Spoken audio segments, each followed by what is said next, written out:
जय हिंद दोस्तों। आज की वीडियो में एक ऐसे इशू के ऊपर बना रहा हूँ जिसके ऊपर शायद मेरे जैसे लाखों बच्चों का और काफ़ी हद तक मेरे देश का भी भविष्य टिका हुआ है। और इशू है CUET, जो कि हर साल NTA कंडक्ट करवाता है। इस साल मैंने भी CUET दिया था। पहला 16 मई को अम्बाला में और दूसरा 2 जून को, वो भी अम्बाला में सेकेंड शिफ्ट के अंदर।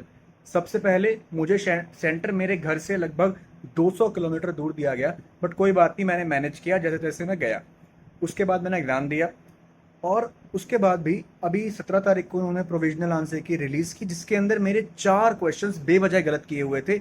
ये गलती थी NTA की। मेरे आंसर सही थे, इन्होंने बेवजह मेरे क्वेश्चंस गलत किए हुए थे, जिसमें से एक क्वेश्चन आउट ऑफ सिलेबस था। मुझे लगा कोई बात नहीं, फाइनल आंसर की जब आएगी उसके अंदर ये सब कुछ सॉर्ट आउट हो जाएगा, तब तक कोई टेंशन नहीं है। NTA है, कोई नेशनल लेवल एजेंसी है, कोई मजाक थोड़ी ना है, कुछ तो करेंगे ये लोग।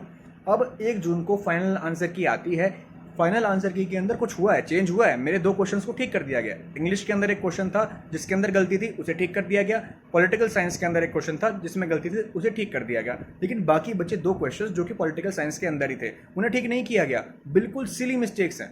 NCERT के अंदर लाइन लिखी गई है, उसे ही इन्होंने गलत करार दे दिया है। मैं आपको दिखाता हूँ कि क्या प्रॉब्लम थी। आपको सारे क्वेश्चन बताता हूँ कौन कौन से ठीक हुए, कौन कौन से गलत किए हैं, अभी भी गलत है। देखिए, ये 32nd क्वेश्चन है पॉलिटिकल साइंस के अंदर। इसका आंसर मैंने 4th मार्क किया हुआ है क्योंकि ये सारी की सारी स्टेटमेंट सही हैं। अब मैं आपको दिखाता हूँ फाइनल आंसर की के अंदर जो इसका वो आंसर है वो क्या दे रखा है। फाइनल आंसर की के अंदर आंसर दे रखा है इसका। देखिए, सेम क्वेश्चन आईडीज़ की सेम आप मैच कर सकते हैं। ये है थर्ड, इसका आंसर थर्ड दे रखा है। जिसका मतलब थर्ड कौन सा है इसके अंदर, दिखाता हूँ। अब ये देखिए, जिसका मतलब है कि थर्ड इसके अंदर है ACND। इसका मतलब इसके अंदर ये जो बी स्टेटमेंट है ये गलत दे रखी है, बट ऐसा कुछ भी नहीं है सर। ये NCERT की लाइन है। देखिए, इंदिरा गांधी रीत इसमें लिखा हुआ है, मैंने फाइल हाईलाइट भी किया हुआ है इसके अंदर। ये देखिए, ये इन्होंने बिल्कुल NCERT की लाइन को भी गलत किया हुआ है। इतनी बड़ी मिस्टेक की कैसे कर सकते हैं। और ये देखिए, ये 40th क्वेश्चन है, ये दूसरा क्वेश्चन है। ये जो क्वेश्चन है ये हमारी NCERT के अंदर कहीं भी नहीं है। मैंने बहुत बच्चों से पता किया, जो बच्चे बहुत पुराने हैं वो बता रहे हैं कि उनके टाइम पर था। अभी जो सिलेबस है उसके अंदर ये कहीं भी नहीं है और इस क्वेश्चन को कहीं भी ड्रॉप नहीं किया गया, इस बार भी ड्रॉप नहीं किया गया।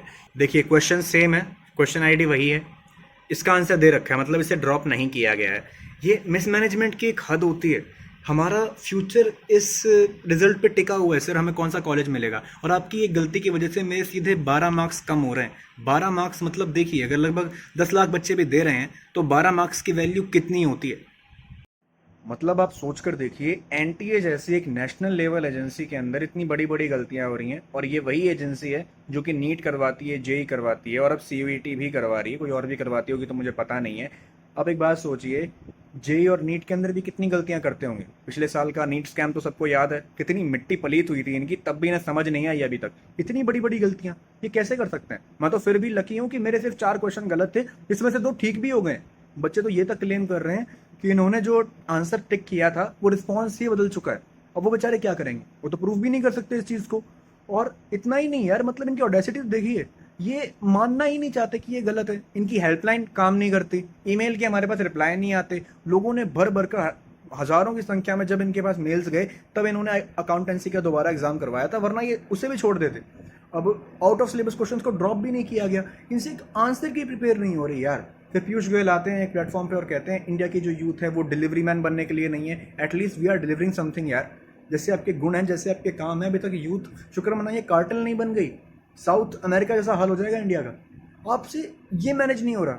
हम तो स्टूडेंट्स हैं, हमारी तो कोई वैल्यू है नहीं, भेड़ बकरी जैसे हैं हम। पॉलिटिशियंस तो है नहीं, इलेक्शन में कुछ होता तो पल में कुछ हो जाता है, पल में इलेक्शन के रिजल्ट्स आते हैं इतनी जल्दी जल्दी।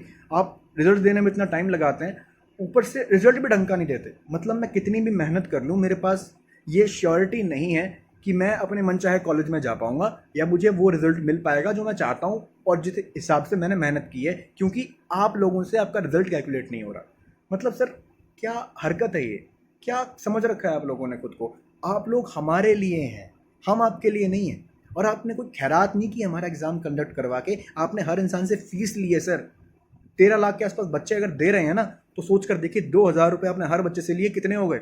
आप इतने पैसे में भी एग्जाम कंडक्ट नहीं करवा पा रहे। मतलब क्या है, मिसमैनेजमेंट की हद होती है एक। अगर आपसे नहीं हो रहा है तो छोड़ दीजिए। इससे अच्छी तो पहले वाला जो सिस्टम था, कम से कम ये श्योरिटी थी, अकाउंटेबिलिटी तो थी कि हाँ अगर मैं परसेंटेज मेरी इतनी आ रही है तो मुझे मिल जाएगा ये कॉलेज। अब तो वो भी नहीं है, कितनी मेहनत कर रहा हूँ, अगर आपने आंसर की गलत निकाल दी तो निकाल ही दी।